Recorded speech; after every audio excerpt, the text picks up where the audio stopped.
কেন গুয়াহাটিতে তিরুপতি বালাজি হলো? চলো আজকে এই ভিডিওতে পূর্ব তিরুপতি শ্রী বালাজি মন্দিরের গল্পটা বলি। তো হ্যালো ফ্রেন্ডস, আমার ভিডিওতে তোমাদের সবাইকে স্বাগত। সানডে আউটিং এর জন্য আমরা দুজনেই বেরোলাম বালাজি মন্দিরের উদ্দেশ্যে। যেহেতু প্রথমবার গিয়েছি তো তার ইতিহাস সম্বন্ধে জানার একটু ইচ্ছে হলো। ঘরে এসে গুগল সার্চ করাতে যে ইতিহাসটা বের হলো সেটা ভাবলাম তোমাদের সাথেও শেয়ার করি। বছর 198।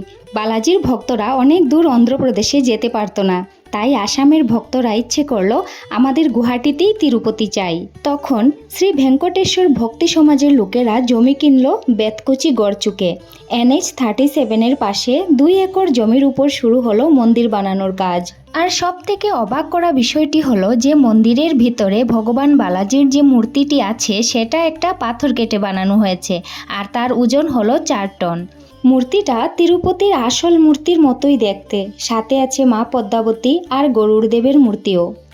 মন্দিরটা পুরো দক্ষিণ ভারতের স্টাইলে বানানো, 70 ফুট উঁচু রাজা গোপুরম আছে। পুরো মন্দির সাদা রঙের, রাতের বেলা লাইট দিলে মনে হয় আকাশ থেকে নেমে আসা একটা স্বপ্নের রাজ্য।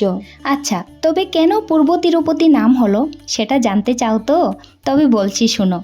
পূর্ব মানে পূর্ব দিক, আর আসাম রাজ্য যেহেতু ভারতের উত্তর পূর্ব দিকে অবস্থিত আর দক্ষিণ ভারতের ঠিক পূর্বে, তাই গুয়াহাটির এই মন্দিরকে পূর্ব তিরুপতি নাম দেওয়া হয়েছে। মানুষ বিশ্বাস করে এখানে পুজো দিলে আসল তিরুপতি যাওয়ার মতোই ফল পাওয়া যায়।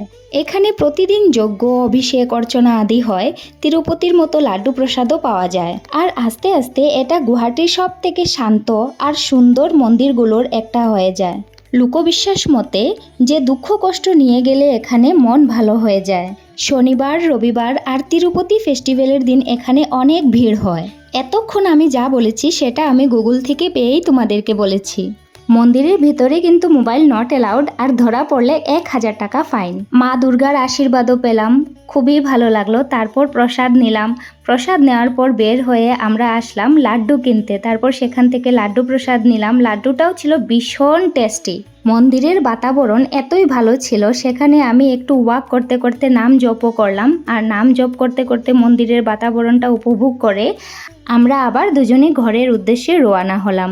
এমনিতে তো আর গুগল বলেনি যে এই মন্দিরে আসলে মানুষের মন ভালো হয়ে যায়। সত্যি মনটা ভীষণ ভালো হয়ে গেছিল। তো ফ্রেন্ডস, ভিডিওটা এখানেই রাখছি। দেখা হবে পরের একটা ভিডিওতে। নতুন হলে সাবস্ক্রাইব করে যাও, আর ভিডিওটি ভালো লাগলে একটা লাইক করে দিও।